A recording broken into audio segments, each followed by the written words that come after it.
Bienvenidos al Centro Asturiano de Madrid. La mayoría, hoy la inmensa mayoría, son socios, cosa que nos alegra mucho.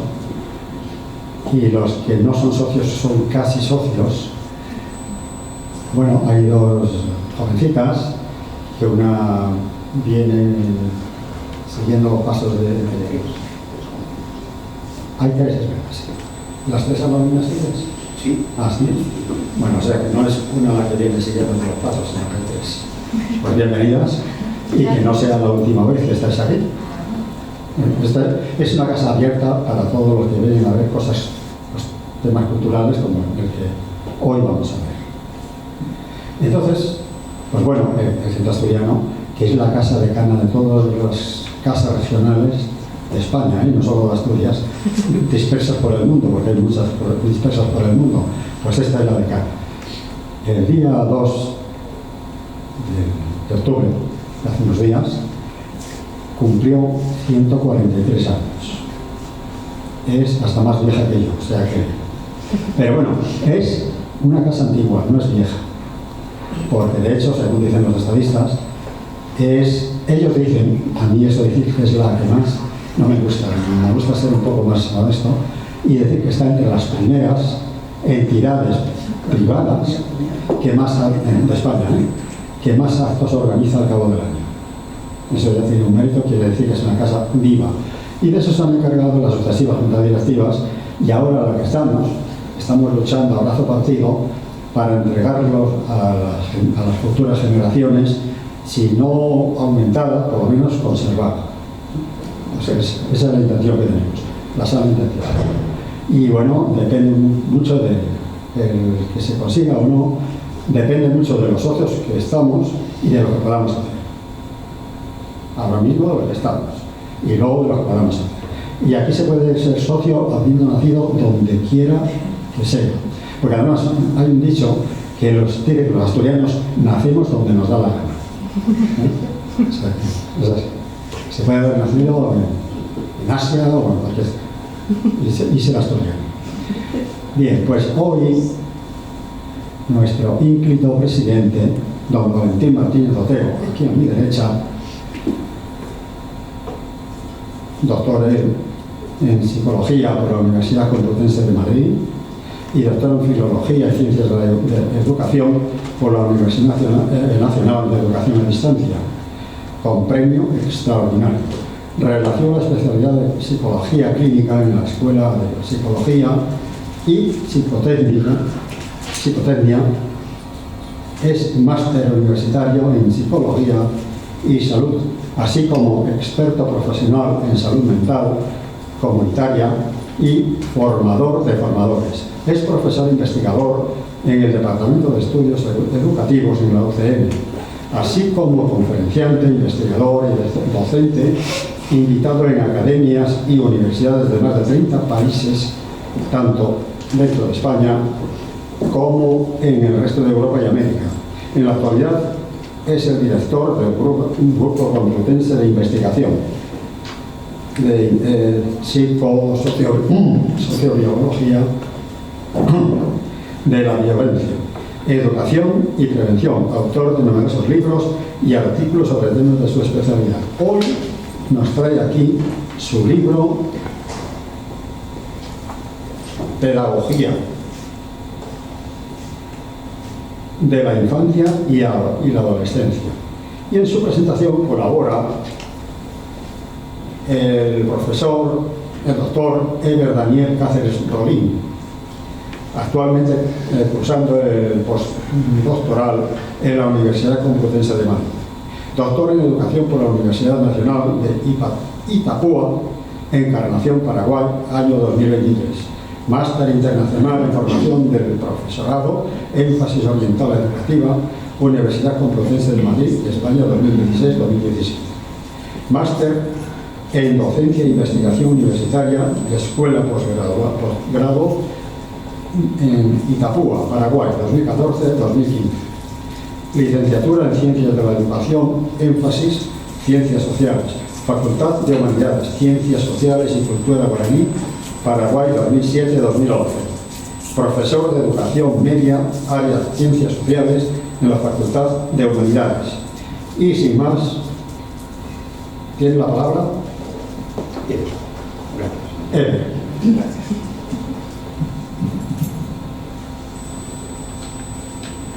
Muy buenas tardes a todos. Realmente un gusto, un honor estar aquí acompañando a tan prestigiosas personas como ustedes. Soy el profesor Eber Daniel Cáceres Rolín. En este encuentro tan especial de educación y salud, en este lugar tan honorable, tan acogida familiar y cultural que caracteriza siempre al Centro Asturiano, un agradecimiento especial al presidente Valentín Martínez Otero Pérez, al presidente adjunto Andrés Menéndez Pérez, y en nombre de ellos a todos los socios quienes nos honran con su presencia, y los demás estudiantes también, quienes están acompañando de Brasil y otras nacionalidades, en mi caso, por ejemplo, Paraguay. La temática que nos convoca en esta tarde tan especial, tan emotiva también, por qué no decir, en esta presentación del libro titulada Pedagogía de la Infancia y la Adolescencia, que ya pasamos a observar en la presentación. Ahí lo tenemos, una frase que nos dice: lo esencial es invisible a los ojos, de esta famosa obra de El Principito. Entonces, esta frase lo relaciona un poco con este libro porque estuve leyendo un poco, soy honesto que empecé a leer un poco recién, y la pedagogía, la importancia de la pedagogía en la etapa inicial, en la etapa infantil y la adolescencia, una etapa tan sensible como lo es la adolescencia. Un libro tan completo, tan complejo también, desde varias vertientes que se divide. Podemos analizar, por ejemplo, sus capítulos. Se puede observar que después Valentín nos va a aclarar más y nos va a profundizar sus contenidos. Este libro contiene 8 capítulos que podemos visualizar ahí. Por ejemplo, un capítulo 1 que habla del marco normativo, marco legal que implica la educación infantil, la educación primaria y la adolescencia en sí desde la perspectiva de España. Un capítulo 2 que más específicamente se relaciona a la educación secundaria. También nos presenta un capítulo 3 que habla de la educación sensorial, que a mí me parece muy novedoso. Estuve analizando muy brevemente aún, pero habla de con una profundidad y también objetividad y complejidad, que es lo que a nosotros como docentes nos incumbe como sociedad también de alguna forma. Un capítulo número 4 que habla de la educación moral, los valores que impregnan la educación en general. Un capítulo número 5 que nos habla de la inteligencia, concepto y mejora, porque hoy en día bien sabemos, también después en el capítulo 6 observamos la educación de la creatividad, la importancia de la creatividad en este mundo tan globalizado, tan hiperconectado con las tecnologías, la inteligencia artificial también, que encontré en el libro de Valentín, que hay una crítica, hay una postura muy estudiada, analizada, y se deja abierta también para otras investigaciones. La educación y la tecnología, cómo va avanzando. Por sobre todo hay un enfoque desde la pandemia, cómo influyó en la educación a nivel mundial, cómo va aumentando esa brecha también de alguna forma, cómo se notó la brecha de la educación digital entre educación o países desarrollados, países subdesarrollados, y cómo afectó a millones de niños y jóvenes a nivel mundial en el ámbito educativo. Y un punto tan esencial y tan valorativo que cada vez se le da más importancia, el capítulo 8, la actividad físico-deportiva, que es tan necesario y también que puede crear vínculos de mejora, por ejemplo, en el ámbito de la salud, por sobre todo, por ejemplo, algunas actividades que hoy en día los jóvenes pueden caer fácilmente, por ejemplo, la drogadicción, que aquí este capítulo ayuda muchísimo de alguna u otra forma para un análisis complejo. Felicitamos al doctor Valentín por su responsabilidad y compromiso social, personal y profesional, realmente, porque es un trabajo que se publicó en esta editorial tan prestigiosa que es Dickinson, que él después nos va a hablar mejor de la editorial. La pedagogía, es que a mí me llamó un poco la atención el término pedagogía de por sí, por eso ahí contrasté con una imagen. En esa imagen podemos observar jóvenes, estudiantes de educación secundaria de Paraguay, de educación media. Aquí estoy justamente, quien le habla, Ever Cáceres. Estudiante de primer curso de la educación media, sería como, la educación de bachillerato de aquí.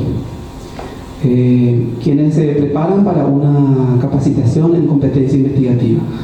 De todas formas, esto es un ambiente pedagógico y el libro habla de eso, de la educación secundaria. En ese sentido, la Real Academia Española habla que es una ciencia, la pedagogía, que se ocupa de la educación infantil. Pero no solo la educación infantil. En el prólogo del libro define el autor como una ciencia humanista al servicio del proceso perfectivo. Brinda valiosas orientaciones a lo largo de la vida. Ahí está la esencia, a lo largo de la vida, la educación en sí, uno siempre aprende en la vida. Entonces, yo creo que por ahí va la mano de la pedagogía. Y uno de los puntos más esenciales que me llamó la atención también, donde dice que este material sirva de inspiración y guía a los lectores en la profunda tarea de educar. Por eso contrasta un poco con esa imagen de estos chicos que tienen el entusiasmo, las ganas y la predisposición de aprender, pero eso mucho depende también del profesorado, de la formación del profesorado. Un ambiente pedagógico implica una armonía profunda de respeto, empatía, compromiso y responsabilidad de la comunidad educativa, especialmente del profesorado, quien es el eslabón que está en contacto directo con el estudiantado. También en un punto esencial del capítulo 7, Educación y Tecnología, una cita textual del libro, menciona que a medida que la sociedad y las instituciones escolares son más dependientes de la tecnología y de Internet, aumentan los riesgos. Aunque la cuestión es compleja, es necesario garantizar la seguridad del proceso educativo y de las relaciones interpersonales en el entorno digital, menciona el autor. Esta otra parte que me llamó la atención y es tan cierto, tan real, cada vez más complejidad se nos presenta el mundo dentro de la sala de clase, un mundo de muchas interrelaciones, de mucha complejidad y de mucha teoría y por sobre todo práctica, porque a veces la praxis con la teoría difiere un poco y la experiencia vale muchísimo en este sentido. También un punto 2, por ejemplo, la dependencia de Internet y de las tecnologías ha aumentado en los últimos años y los adolescentes, los jóvenes, estudiantes constituyen un grupo particularmente vulnerable en la adicción. En ese sentido, quiero mostrarlos este breve video, cómo podemos hoy en día, por ejemplo, si en la familia hay cierta falta de control por parte de los padres, por el consumismo, la burocratización también que se nos presenta, los niños pueden caer en ciertos vicios. ¿Qué podemos visualizar?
Bueno, esa dependencia tecnológica que hoy en día se crea necesitamos cortar esa dependencia sin descuidar que, como menciona el autor en su libro, que la tecnología ayuda muchísimo. Su buena utilización es importantísimo hoy en día. No se puede soslayar a la luz de la evolución tecnológica y de la pedagogía. También observamos aquí algunas experiencias pedagógicas de adolescentes en un curso del 7º grado, donde quien enseña es el profesor Eber, justamente, con chicos que pasan a hacer exposiciones orales sin la tecnología. Entonces ellos preparan carteles aquí, por ejemplo, observamos sobre los riesgos de las drogas, pasan a expresar sus ideas, sus pensamientos. Yo creo que esta enseñanza no deja de ser una buena enseñanza tampoco. Y finalmente esa libertad que necesitamos muchas veces dependiente de la tecnología. Aquí quiero plasmar en 2 frases. Por un lado, de Immanuel Kant, que nos menciona siempre: atrévete a pensar por ti mismo, solo si pensamos podemos ser libres. Y una famosa frase que siempre acá Valentín nos recuerda, me acuerdo en clase cuando desarrollamos ante el máster, que me quedó grabado eso, de Miguel de Cervantes Saavedra, en su famosa obra Don Quijote de la Mancha, el ingenioso hidalgo Don Quijote de la Mancha. La libertad, Sancho, es uno de los dones más preciosos que a los hombres dieron los cielos. Con ella no se pueden igualarse los tesoros que encierran la libertad y el mar. Por la libertad, así como por la honra, se puede y debe aventurar la vida. Y muchísimas gracias, estamos a disposición para posteriormente las preguntas. Cedo la palabra al doctor Valentín.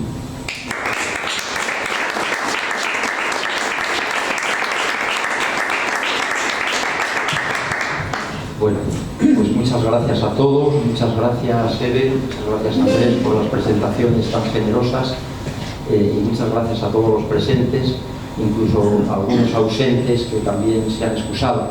Vamos a empezar por comentar un poco y agradecer la presencia de manera singularizada. ¿Puede apagar, por favor, Eduardo? Gracias. Por un lado, Pilar Riesco, que es nuestra secretaria general de la Junta Directiva.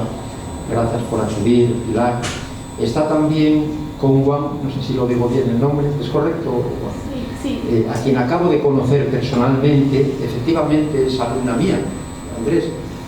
Ya llevamos en comunicación tecnológica, mediada por la tecnología desde hace unos meses, cuando Juan se puso en contacto conmigo para ver si yo le podría dirigir su tesis sobre tecnología y educación, precisamente. Ella domina mucho la tecnología, algunos aspectos, y me resultó muy interesante y ciertamente pues le dije que sí. Me presentó un proyecto que recientemente ha mejorado y seguirá perfeccionando, como es natural, porque estamos en los inicios de un camino que requiere mucha constancia, pero estoy encantado y con esa ilusión, y ahora al verte pues me doy cuenta de que aunque eres una persona joven, tienes mucha ilusión y un gran compromiso, y seguro que vas a hacer una investigación excelente. El otro día me escribía también la coordinadora del doctorado para preguntarme si efectivamente yo había asumido la dirección de tu tesis, y le dije que sí, con lo cual está todo confirmado y estoy feliz. Muchas gracias y bienvenida, porque el Centro Asturiano de Madrid, como decía el presidente adjunto, es un lugar de referencia, y a veces por la proximidad yo os cito aquí. Hoy había citado también a otra doctoranda, no, ella es doctora, otra doctora brasileña o doctoranda, no lo recuerdo, a la que no conozco aún, pero igualmente por la tecnología, pues va a realizar conmigo una estancia aquí, la está realizando ya oficialmente, y entonces, pues como digo, es una casa referencial por su acogida y por su posición estratégica. Muchas gracias. Y también te quiero agradecer mucho, Sofía, tu presencia. Te lo digo sinceramente porque encarnas en este momento lo mejor de los estudios de educación, de mis estudiantes. Fíjate que es ya una costumbre el que yo invite a muchos actos, no solo míos, porque no está uno presentando todos los días libros del Centro Asturiano, y generalmente no tienen acogida. Es algo que me lo voy a tener que plantear, como me decía hoy una profesora brasileña a través de un audio. Me decía, es que Valentín, para conseguir no sé qué actividades les tengo que decir que les voy a puntuar algo más en la asignatura, ¿no? Pues aquí ocurre lo mismo. Entonces te agradezco mucho que voluntariamente tengas estas inquietudes formativas, intelectuales y culturales, ¿no? Entonces estoy muy agradecido, Sofía, porque además Sofía es estudiante del grado de educación infantil del primer año y todavía dice mejor de ti, de manera que muy agradecido con toda sinceridad y lo tengo muy en cuenta, como es obvio y como debo hacer además, porque es así. Y gracias también Luma Pontes, que viene desde Brasil, concretamente desde la zona amazónica, desde una región amazónica que he visitado en 2 ocasiones, pese a la lejanía. Una vez, con motivo de mi estancia en el año 19, de una beca que me concedió el Ministerio de Educación desde Natal, me desplacé para dar alguna conferencia en el marco de unas actividades que había programado en la Universidad Federal do Pará, en Belén, y el año pasado, en noviembre-diciembre, fue a finales de noviembre, para un congreso muy interesante también sobre la financiación de la Universidad Superior, de los estudios superiores, y entonces fue cuando conocí a Luma, que está haciendo con nosotros un doctorado sandwich, ¿no? Lo que llamáis un doctorado, una parte de vuestro doctorado. Entonces estoy muy agradecido de poder acompañaros en este proceso. Gracias, señora, que no recuerdo su nombre. Joaquina, que viene con frecuencia a nuestros actos. Gracias al compañero también. Recuérdanos el nombre, por favor. Ángel, que es un socio, un amigo de la casa. Además me sorprendió porque yo creí que los editoriales solo los leían 4 compañeros cuando los envío al foro, si me acuerdo, para que den su visto bueno, y resulta que él los conserva todos. Eso es un menudo orgullo. Muchas gracias, Ángel. Gracias a Sergio, que es directivo, Sergio Barredo. Está también como directivo Paco Fernández, muy agradecido, y su esposa Rosy. Está también Amelia con Maxi, que es otro directivo. Muchas gracias por venir. Está también Cándido, que son habituales. Cuánto echamos de menos a Tino, que componía con nosotros pues el grupo de inseparables y leales continuos, ¿no? Igual que Ángel, que ahora pues está con alguna ocupación doméstica por su mujer. Gracias, eso es. Y gracias a Patricio, otro directivo, vicepresidente, y que además haces el esfuerzo de venir desde Asturias, porque bueno, ya llegaste ayer y te vas hoy. Pues cuando tengas que irte, Patricio, estás más que excusado, Muy agradecidos. Ayer me perdonáis, ahora voy a hablar de Chayo, pero es que nos ha tocado, Chayo, no sé si lo sabes, formar parte de una comisión de selección del profesorado, que es para mí una labor muy ingrata y tremenda, y entonces no sabemos cuándo vamos a terminar. Ayer te podré decir que llegué antes de las 9 de la mañana a la facultad y me fui a las 9:20 de la noche. Nunca había estado más de 12 horas en la facultad, y mañana tenemos lo mismo y hasta que terminemos, porque no sabemos cuándo es. Chayo conoce bien estos procesos, nos ha tocado por sorteo y bueno, pues ahí estamos. Chayo, la doctora Rosario Limón Mendizábal, que es catedrática emérita de Pedagogía Social, y aquí enlazo un poco con la exposición de Eber, ¿no? De Pedagogía Social. Y es que la pedagogía, efectivamente, aunque la Real Academia, en una de las acepciones, como bien has puesto, nos dice que es principalmente la ciencia de la infancia, nosotros tenemos muy asumido, que tú también lo has dicho, que se extiende a toda la vida. La pedagogía, etimológicamente, es la conducción del niño. Por eso la Real Academia también, lógicamente, pues, se centra en la infancia. Agein es conducir en griego y paidos es niño. Es la conducción del niño. Generalmente, esta conducción literal la realizaba un esclavo, a veces era un liberto porque había alcanzado su libertad, y llevaba a los niños a la escuela. Y cuando tenía una cierta instrucción, este esclavo, este sirviente, pues proporcionaba también las primeras letras, generalmente a la infancia masculina, a los niños. Las niñas muchas veces recibían una formación por las mujeres de la casa. Y claro, esto nos habla también de un cierto lastre deshumanizador en la pedagogía en sus inicios, que por supuesto no posee en nuestros días. Me refiero a la esclavitud.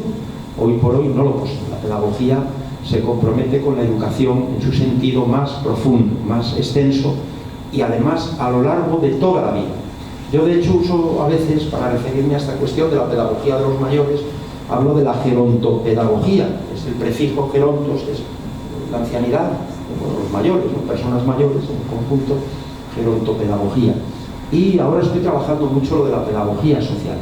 La pedagogía social porque me planteo también, con un encargo que tengo para trabajar durante unos cuantos meses en Brasil, pues procesos de adaptación social, y los quiero vincular naturalmente con la pedagogía. Esta ciencia teórico-práctica de la educación de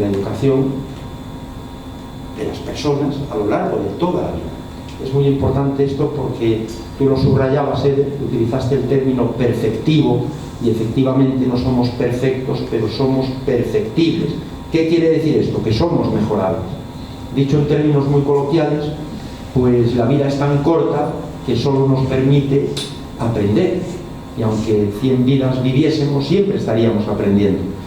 Hoy me decías tú que estabas con un idioma, y si terminásemos de aprender ese idioma, pues nos queda otro, y si no otro más, y si no otras habilidades, otras competencias. Siempre tenemos posibilidades de aprender. Entonces, ese es el sentido que queremos rescatar, ¿no? Por razones obvias nos tenemos que circunscribir a algunas etapas. Bueno, yo por lo menos en mi trabajo, porque también podríamos plantearnos un proyecto de mayor envergadura de pedagogía a lo largo de la vida, claro. Pero me he centrado en la infancia y en la adolescencia, que son etapas cimentadoras, dicho sea de paso, condicionan el resto de la trayectoria vital. Y decimos bien que condicionan y no que determinan, porque en la palabra determinación hay un fatalismo, parece que hay una programación definitiva. Y al hablar de condicionantes, pues también dejamos abiertas las posibilidades en aquellos casos de infancia maltratada, de infancia privada de ciertos factores beneficiosos, pues dejamos abiertas las puertas a que justamente la intervención de otros medios educativos pues contribuyan a compensar esas carencias que han podido tener en su entorno más cercano, como es a menudo el familiar, el social, por supuesto, muy relacionado, el sociofamiliar, por razones económicas, por razones geográficas también, etcétera, ¿no? Están todos relacionados. Pero, por otra parte, esta ciencia, tenemos que decirlo así, que muchas veces se ha cuestionado si era una ciencia. Hoy el concepto de ciencia se ha ampliado muchísimo. Ya no se refiere solo a las ciencias positivistas, y aunque a las ciencias duras, en cierto modo, ¿no? Sino también a estas ciencias humanas, efectivamente, como yo la llamo, ciencia de la educación. Es la ciencia principal de la educación, porque son unas cuantas. Pero de todas las ciencias de la educación se alza como la principal, como la ciencia anfitriona, como la ciencia mater, la pedagogía. Y es una ciencia teórica, pero con una proyección práctica. Es una ciencia para la práctica, para la acción, para la actividad. Para la actividad, por ejemplo, que desarrollan no exclusivamente los maestros, los profesores, las familias, porque también hay toda una pedagogía familiar. Y fuera de los recintos escolares, fuera de las instituciones escolares, tenemos, que es donde por cierto más trabajo yo en los últimos años, pues en toda la educación social, con educadoras y educadores que generalmente trabajan con grupos desfavorecidos o en situación de riesgo, ¿no? Es el público, son los destinatarios preferentes. Todo eso es pedagogía social, pero pedagogía al fin como sustantivo.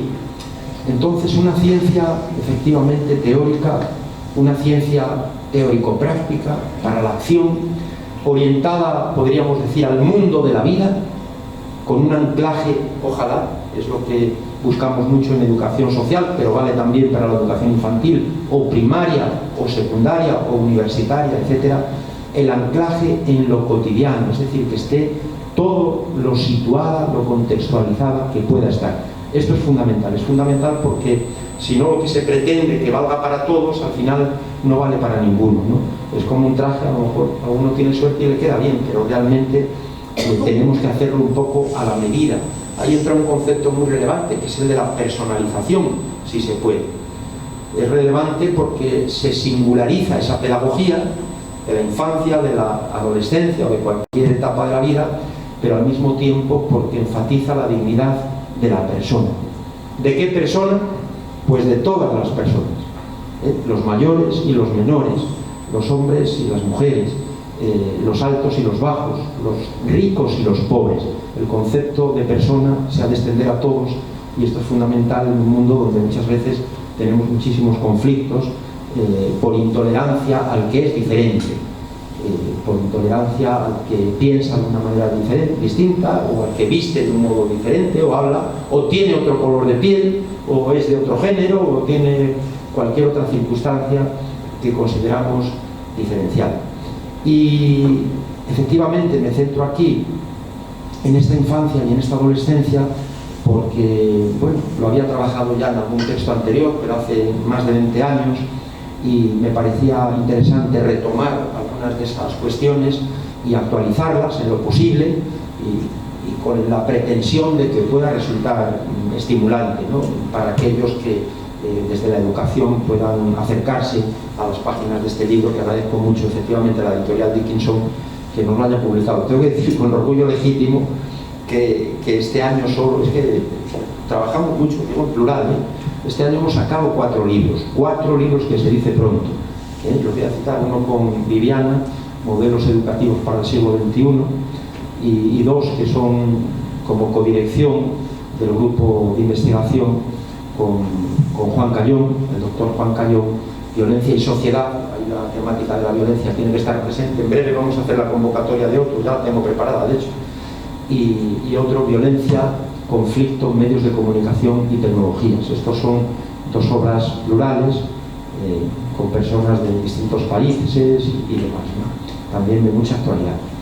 Pero valga el recordatorio también, a través de ti, Sofía, a todas las alumnas y alumnos, porque hay algunos alumnos y por supuesto deben trabajar, tienen que tener las puertas abiertas para el trabajo como maestros, como profesionales de la educación infantil, pues a toda esa etapa tan importante que tanto se ha dignificado y que tanto se debe dignificar a lo largo del tiempo. Lo mismo la educación primaria. Y ya lo dijo muy bien Eber, el capítulo 1 es un poco de contextualización normativa y la relevancia pedagógica de estas 2 etapas. Relevantes son, sobre todo por los conocimientos, por los valores, un concepto central, lo estás poniendo, los valores, y también por las habilidades socioemocionales. Y me alegro mucho de que pongas esta diapositiva, porque nos planteábamos con la editorial qué cubierta poner, ¿no? Yo elegí una de Sorolla, pero resulta que tenía derechos de autor, un pintor español, valenciano, Sorolla, que me gustaba mucho, de unos niños también en la playa, y al final pues nos hemos ido a Renoir, porque parece ser que esta imagen estaba, la elegí yo, estaba libre de esos derechos de autor. Entonces se llama, si lo decimos medio francés, Les enfants au bord de la mer, los niños al borde de la mar. Y efectivamente advertimos ahí a los adolescentes, yo creo que son más que... Aquí la imaginación juega mucho, ¿no? Para mí son más bien 2 adolescentes, una chica morena de cabello oscuro que acaricia o trenza o juega con el cabello de una chica rubia, y parece ser que a lo lejos efectivamente se ve a otras 2 jugando, y el azul del mar que se funde con el cielo. Y bueno, me gustaba la imagen, pese a que sea de finales del siglo XIX, porque de alguna manera pues también quiere dar el sentido de permanencia de lo realmente educativo, de universalidad, y sobre todo por el contexto natural, ahora que hablábamos tanto de la tecnología, y por esa libertad. Y al decir la palabra libertad, es que son palabras con mucha enjundia. Pues cómo no vamos a citar efectivamente a Miguel de Cervantes, nada menos que el otro día en una clase le nombramos de educación social, le nombramos, Luma estaba presente, tú me parece que también, tú sí estabas, ¿no, Luma? Sí. Le nombramos doctor honoris causa en educación en nuestra clase, porque nos lanza un mensaje elevador de la especie humana. no solo Cervantes, pero desde luego Cervantes como genio de las letras, el príncipe de nuestras letras. Y me decía una alumna una vez, ¿y por qué el príncipe y no el rey? Bueno, porque el príncipe es el primero y principal, en ese sentido, ¿no? El primero y principal en nuestras letras españolas y hispanas, sí. Y entonces él conocía muy bien lo que era estar privado de libertad. Y es que no hay, dicho sea de paso, educación que se precie o pedagogía que se precie que no esté comprometida con la libertad. Estos son palabras mayores, porque si rescatamos, por ejemplo, una pedagogía crítica de gran impacto, como es la pedagogía de Freire, quizá el pedagogo más referenciado en nuestros días, aunque falleció en el año 90 y tantos, Paulo Freire, de Pernambuco, concretamente de Recife, pues su pedagogía es una pedagogía para la libertad, es una pedagogía de los oprimidos, para liberar a los oprimidos. Su obra principal es Pedagogía del oprimido, en un sentido negativo, pero se advierte que lo que pretende es promover la libertad de aquellos a los que se ha privado de libertad, que han sido sistemáticamente aplastados, excluidos desde la infancia y a lo largo de toda su vida. Educación como práctica de la libertad es otro de los títulos de Paulo Freire. Pero si en lugar de irnos a una pedagogía crítica pensamos en pedagogías más, vamos a decir, convencionales, idem, no hay pedagogía que no rescate el valor de la libertad. La libertad que puede ser todo lo relativa que queramos, pero es libertad al fin. No es una libertad absoluta. Todos tenemos condicionamientos políticos, condicionamientos históricos, condicionamientos sociales, económicos, geográficos, de toda índole. Pero se supone, hoy los filósofos más o menos pueden llegar a un cierto acuerdo, por el cual pues tenemos una libertad esencial, una libertad que es fundamental. Y quizá con Tolstoy habría que decir que libertad no es hacer todo lo que uno quiera, sino querer todo lo que uno hace. Esa voluntad libre de querer todo lo que hacemos, no de hacer lo que caprichosamente nos dé la gana en cada momento. Entonces la pedagogía o está comprometida con la libertad o no es pedagogía, aunque así se llame. La educación siempre es una educación para la libertad, para promover gradualmente, progresivamente, desde la infancia hasta la edad adulta y a lo largo de toda la vida, la libertad. La libertad consciente y la libertad responsable. La libertad de elegir, de escoger, de autocontrolarnos, de poder realizar un proyecto de vida. Una libertad que reclaman los pueblos y reclaman las personas, la libertad. Y que hay también aberraciones de la libertad. Hay desviaciones de la libertad, porque en ocasiones se entiende mal, y hay también libertinos y hay también liberticidas, aquellos que recortan nuestra libertad.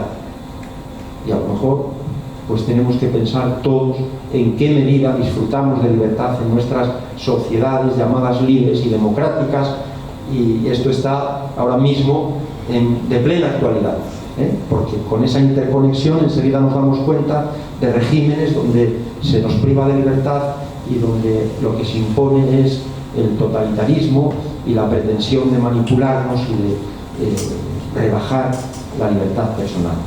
Bueno, pues esto por un lado. En el capítulo 2 nos centramos efectivamente en la adolescencia, esa época tan crítica en muchos aspectos, pero una época de muchísimas posibilidades, y la necesidad también de brindar orientaciones para los padres, para los profesores, en torno a cuestiones como el fracaso escolar, las conductas sexuales de riesgo, el consumo de las drogas, el uso y abuso sobre todo de las tecnologías, etcétera, que tanto preocupan y demás, ¿no? Muy bien, gracias. Si pasas, por ejemplo, en la 3, pues analizamos la educación sensorial. Y es que la educación sensorial,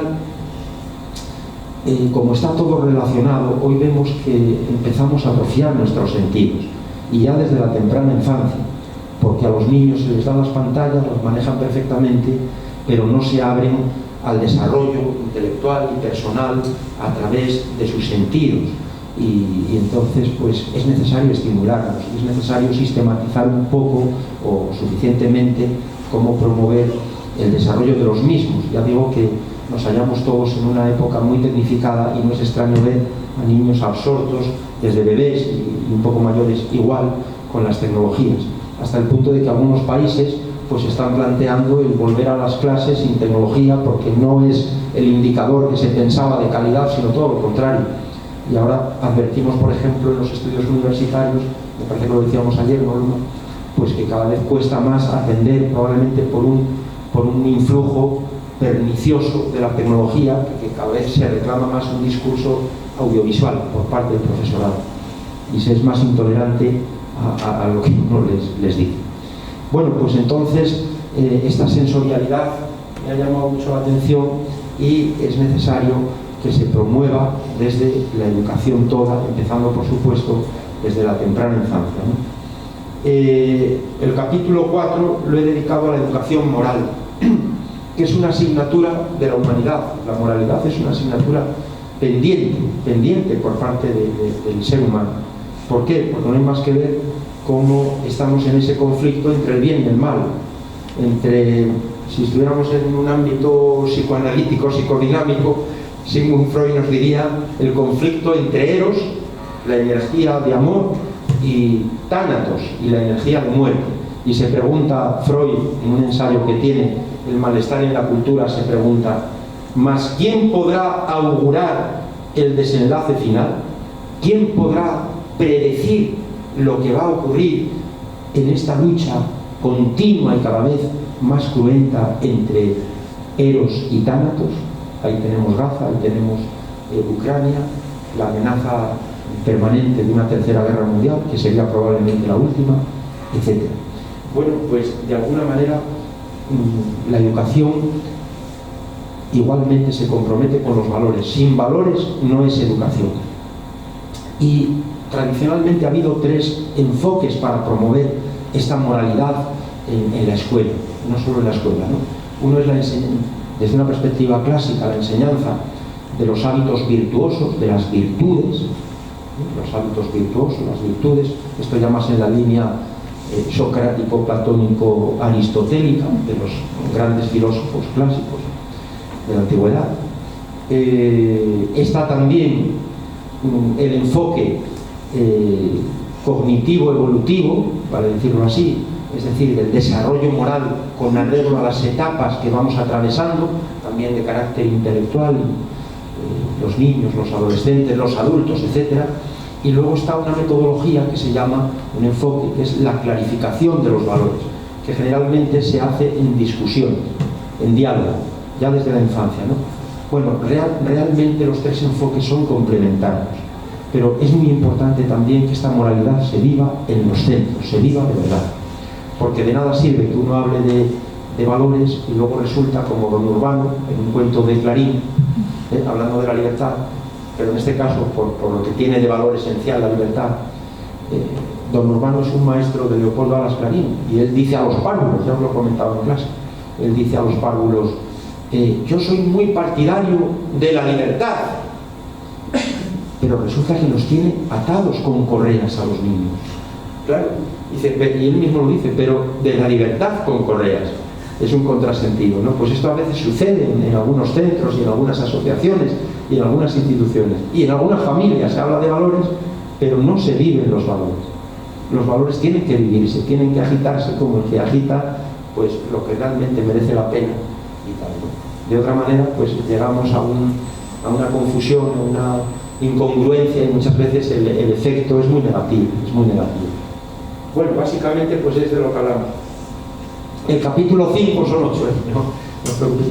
El capítulo 5 es sobre la inteligencia, y es que aquí los que estamos en el mundo psicopedagógico pues sabemos que hay algunas teorías muy potentes en nuestros días, como la teoría de las inteligencias múltiples. Yo tengo un planteamiento teórico, de una forma más modesta, que critica, cuestiona esas inteligencias múltiples. Alguna vez lo hemos explicado aquí en los foros de educación y salud, como en el que estamos, ¿no? Y defiendo que la inteligencia es una, pero múltiple. Hay una diferencia porque no admitimos que en cada uno de nosotros haya muchas inteligencias, sino una, aunque versátil, polivalente, múltiple, compleja.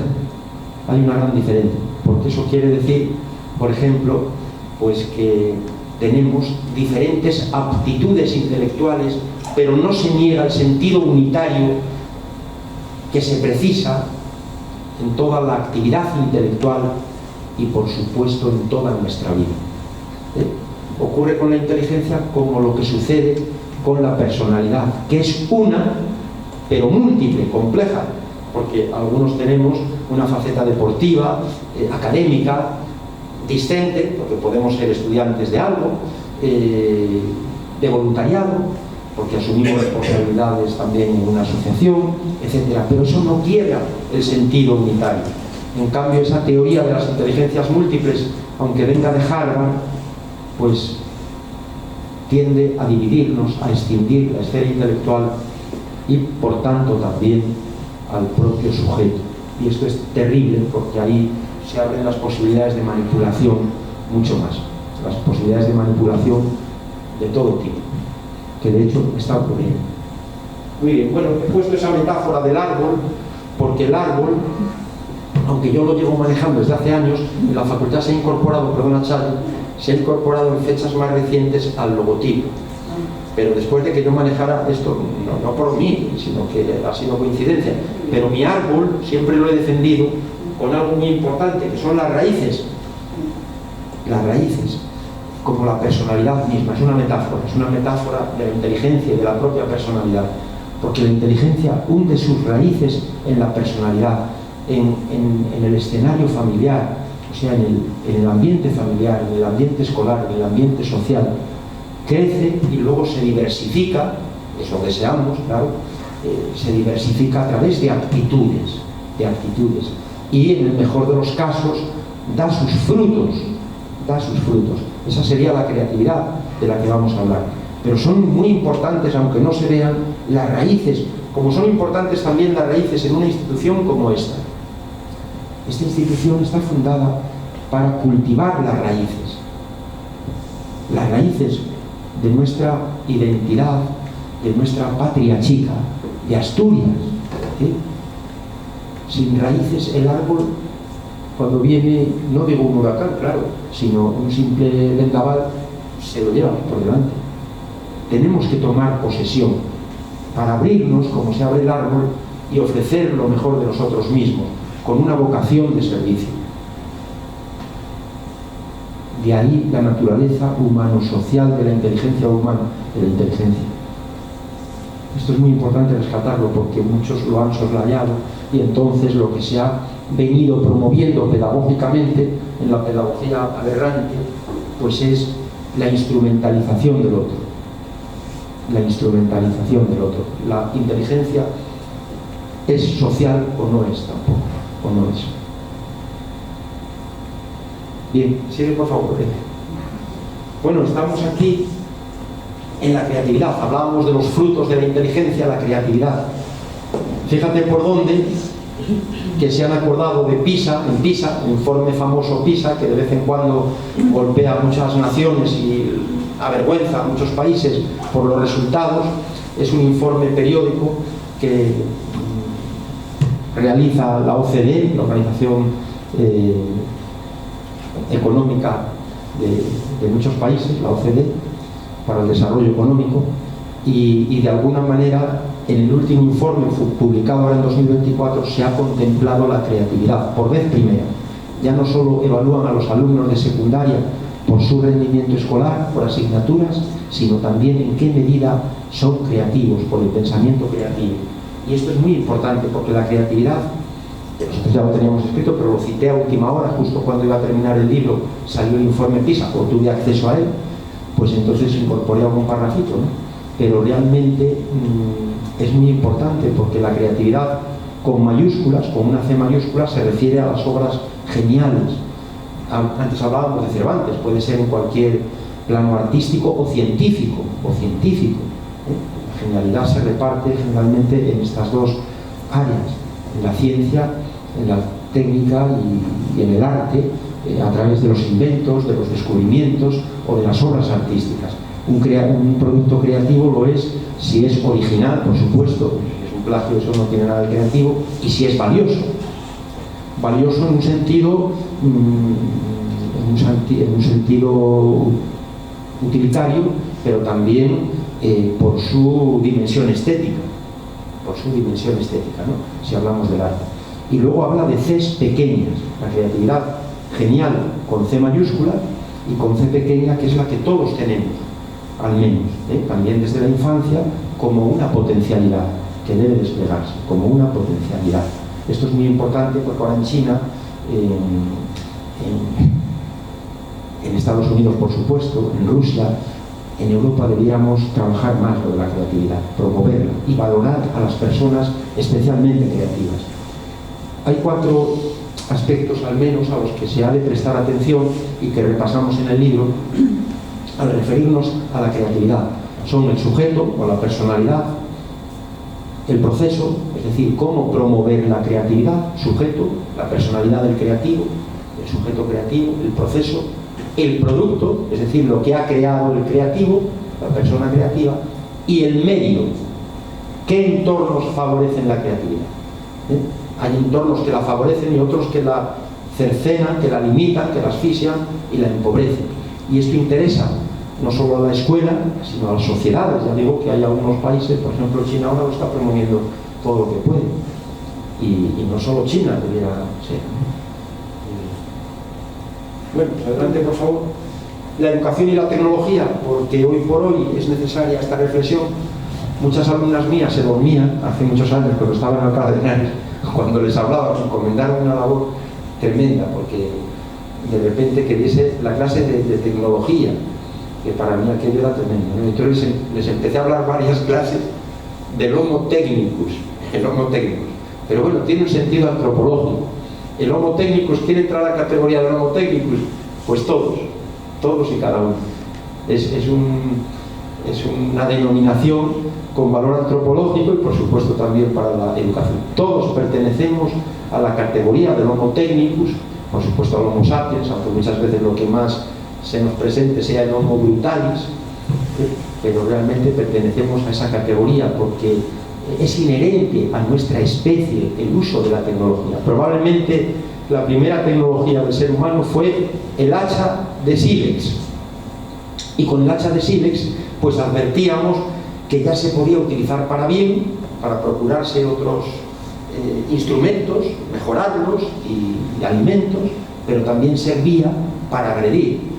¿Cuál es la diferencia en nuestros días? Pues que si pensamos en armas, las armas son literalmente de destrucción masiva, o pueden serlo, las hay, armas nucleares. Es que esto en un congreso incomprensiblemente decía uno, que no voy a decir el nombre, decía, pero esto siempre ha existido, ¿cuál es la diferencia? Hombre, pero bien sencillo, es que en otro tiempo eran lanzas, eran piedras, ahora son armas de destrucción masiva. Decía esto un catedrático, que resultaba un poco inverosímil, ¿no? Bueno, y desde el punto de vista de la tecnología que habitualmente manejamos, en sí misma es negativa si se abusa de ella, como de hecho está ocurriendo. Si a esto le agregas que muchos de los contenidos que se manejan son también perjudiciales, pues el problema es muy grande, como es sabido. Porque son contenidos pornográficos en muchos casos, son contenidos violentos, son exposiciones continuas a estímulos publicitarios, a consumo exacerbado, etc., ¿no? Y esto es tremendo ya desde edades muy tempranas, preadolescentes, desde preadolescentes. Y por eso hablábamos el otro día, que se lo agradecí mucho a Eve en una clase extra que dimos los dos sobre la ciberadicción y la ludopatía, por ejemplo, ¿no? Que son problemas que se están extendiendo, Entonces esta reflexión es necesaria y en términos pedagógicos se habla mucho de la alfabetización tecnológica. Adelante, por favor. Y luego el capítulo 8 que trata de la actividad físico-deportiva. Bueno, lo incorporé al final porque había tenido un trabajo último que también lo he abordado en el libro con patrocinio del Centro Asturiano de Madrid, Violencia y Deporte, que nos publicaba la Universidad de Nebrija, que agradecidos estamos, son unos libros que, como además venían en PDF, han llegado a medio mundo, el de Violencia y Deporte, con el patrocinio, insisto, del Centro Asturiano de Madrid, pues realmente es que hay que brindar alternativas de ocio y tiempo libre de carácter saludable a nuestros niños, adolescentes y en todas las edades, pero bueno, como hablamos de la infancia y la adolescencia. Por ejemplo, el deporte. Y tengo que decir, y disculpad que ahora barra para casa, pues que en el Centro Asturiano de Madrid tenemos, como es sabido, y lo decimos con orgullo legítimo, la Escuela Sociodeportiva del Real Madrid, que ahora lo va a decir muy bien Andrés, porque Andrés es un madridista, yo soy, vamos, me gusta, pero no tengo el dominio que él. ¿Qué título tiene, entre otros muchos, el Real Madrid? El del club, Andrés, el mejor club del siglo XX. Del siglo XX. Que se dice pronto. El mejor club deportivo del siglo XX, Patricio. Y entonces, pues es un orgullo legítimo que tengamos estas escuelas, esta escuela sociodeportiva para niñas y niños en la Quinta Asturias. Estamos muy contentos y además lo vamos renovando de año en año. Pero efectivamente tenemos que promover esto porque llevamos todos una actividad muy sedentaria. Muy sedentaria. Y es una realidad, aunque algunos hagan su práctica deportiva, pero los pediatras, los médicos, todo, pues nos dicen que efectivamente el sobrepeso y la obesidad ya en la etapa infanto-juvenil ha aumentado considerablemente, no solo en España, también en los países de nuestro entorno. Date cuenta que muchos niños están además comiendo lo que llaman la comida basura. No unas lentejas, sino que están con comida basura, esto que es muy grave. Y ya vamos concluyendo, y yo creo que realmente ahora de lo que se trata es de que abramos un diálogo, porque eso sí, no lo hemos dicho, quizá porque lo hemos dado por supuesto, y es que no hay pedagogía que valga que no albergue un sentido dialógico, es decir, de verdadero diálogo, del diálogo socrático. Ese Sócrates, que lo decía bien, reclamamos para nuestras facultades y centros de educación, también de Paraguay, a ver si lo institucionalizamos, y que se podría llamar el Día de Compromiso Socrático. Y dice Clarín en un cuento, dice, era una especie de Sócrates a la moderna. Pues así nosotros también, una especie de Sócrates a la moderna, que es quizá la figura inaugural. Bueno, ahora que está Wang, pues habría que pensar también en China las aportaciones indiscutiblemente, a ver si algún día que hablas de esto, o desde aquí, sobre Lao Tse y Confucio, que aquí son muy desconocidos, por lo menos para mí, y me consta que han hecho unas aportaciones muy importantes también a la educación universal. Bueno, pues con este sentido dialógico y la apertura a un conversatorio que pudiéramos tener ahora, con el beneplácito del presidente adjunto, pues terminamos. Muchas gracias a todos.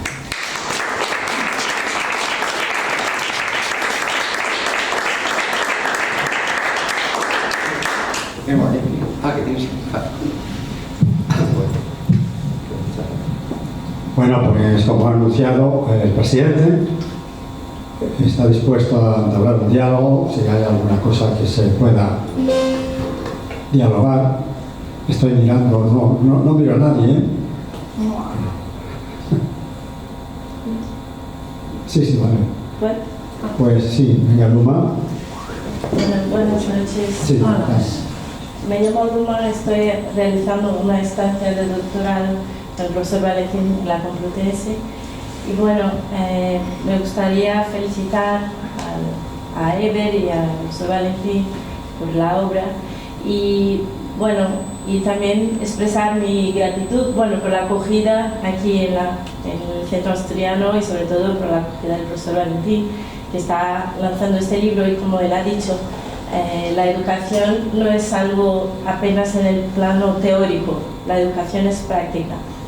Y yo creo que el profesor Valentín es un excelente ejemplo de esa práctica de la educación para la libertad, y de una persona muy, no sé si nací aquí, pero muy humana, que ve a sus alumnos como individuos, que los respeta y y es muy bonito. Yo le estoy acompañando en sus clases en grado en la Complutense, y es muy bonito ver cómo se relaciona con sus alumnos y también la forma como me ha recibido a mí también, que vengo de otro país, que llegué ahora hace 2 semanas en Madrid y me ha abierto las puertas y ha sido muy acogedor. Muchas gracias. Y yo creo que eso es lo que significa la educación de verdad, porque a veces tenemos un discurso que no corresponde a la práctica y de eso nada sirve, porque lo que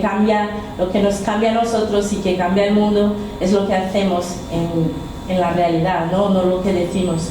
Así que, para felicitarle, y tengo ganas ya de leer el libro para poder hacer unos comentarios más propios, pero felicidades.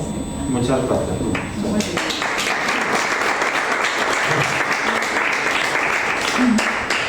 Por favor. Bueno, muchas gracias, si me lo permites, para responder a Luma. No, estoy muy agradecido, Luma, porque realmente es una riqueza, y yo creo que esto debemos seguir impulsándolo, lo que es la apertura, la medida de nuestras posibilidades, porque es verdad que a veces también estamos sobrecargados en la universidad, pero efectivamente el hecho de que vengáis estudiantes, profesores de otros países, de otras universidades, de otros centros, pues contribuye a quebrar ese sentido aldeano que a veces parece que hay en algunos ámbitos universitarios, quizá por la endogamia, por ejemplo, ¿no? Ese juego interno que a veces existe en los ámbitos universitarios, y en el discurso oficial, las leyes, se valora mucho la internacionalización, y desde luego tenemos que ser coherentes con ese discurso. Es que es indiscutible, estamos en un mundo interconectado. Yo con él, cuando está en Paraguay, o con Luma cuando está en Brasil, y con las profesoras que me relaciono del Río Grande do Norte o de México, etcétera, pues muchas veces es más inmediata la comunicación a través del correo electrónico y el trabajo, que si viviesen en mi misma calle, en mi mismo edificio, ¿no? Entonces esto ahora ya es algo absolutamente normalizado y tenemos que responder igualmente con agilidad, y ya digo que es una riqueza y muy necesario, ¿no? Muy necesario para todos, de manera que más bien el agradecido soy yo, lo digo con toda sinceridad, porque es un lujo el poder acompañaros en este proceso y el enriquecerme de vuestra presencia, de vuestros conocimientos y de vuestros aportes en las clases, porque esto nos viene muy bien y redunda en la formación de todo el alumnado y en todos. Así que muy agradecido. Adelante. Bueno, yo en primer lugar agradeceros mucho la presentación de este libro, ¿verdad? Tanto a Eber como a Andrés y a ti, Valentín. Y me ha gustado mucho el título, Pedagogía de la Infancia y la Adolescencia, porque tenemos que reivindicar la pedagogía, que lo habéis puesto vosotros de manifiesto también, y creo que es una etapa de la vida fundamental, básica, son como los cimientos de un edificio. Y me ha gustado mucho tu intervención por una razón, porque yo pienso que el profesor, ¿verdad?, tiene que dar ejemplo. Hablamos de diálogo, de todo, pero de la acogida, que es un valor social que tenemos, yo siempre lo digo, que tenemos que practicar, la amabilidad, etc. Y tú, Valentín, y lo digo desde el corazón, eres un ejemplo de un hombre humanista, científico y con unos valores sociales que los transmites. Entonces, pues, gracias por esas aportaciones que haces a lo largo de todos los libros y que nos ayudas también a contribuir a los demás. Así que gracias.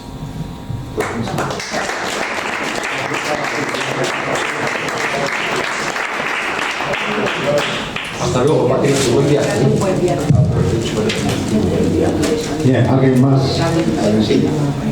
Ahora le damos. Hasta luego, buen viaje, Patricia. Buen viaje, Patricia. Antes de darle la palabra a Sofía, Chayo, muy agradecido, repito, que Chayo es especialista, es catedrática emérita de Pedagogía Social y Pedagogía de los Mayores. De manera que efectivamente se demuestra la importancia de esa educación en todas las edades y especialmente en esta etapa y tal, ¿no? Y es verdad lo que dices, Chayo, lo de la pedagogía. Yo no soy de formación inicial psicólogo, pero por ejemplo surgió que hubo algún malentendido al respecto. Hace unos meses, pocos, en un consejo de departamento se cuestionó si la pedagogía era una profesión. A mí me dejó perplejo, llamé inmediatamente, me salí un momento porque me quedé sorprendido, estupefacto, es decir, porque yo no lo dudaba, y llamé a una gestoría laboral y me dijeron, sí, por supuesto, ustedes pueden contratar a un pedagogo, pedagoga y tal, pero lo sorprendente es que varias personas lo dudaban y lo expresaron así, ¿no?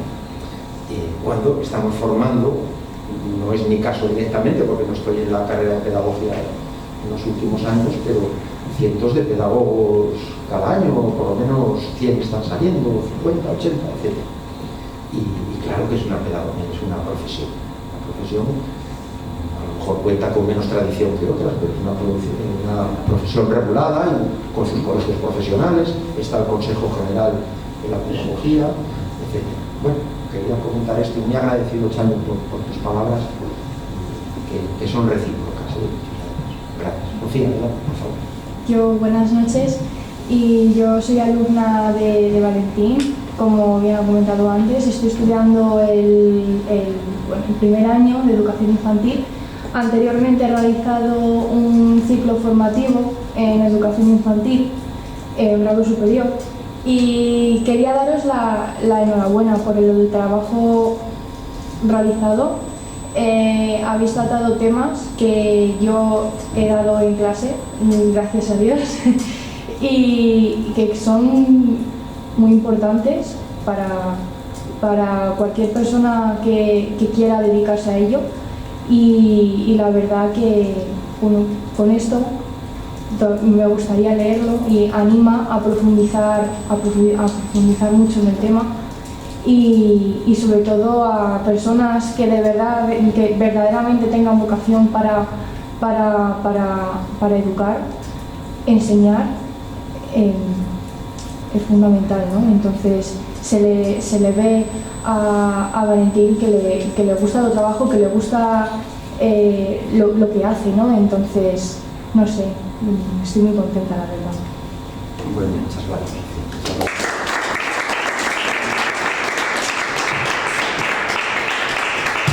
Que, como sabrás, seguro, significa sabiduría, ya lo sabes. Es un nombre precioso de origen griego, de ahí la filosofía.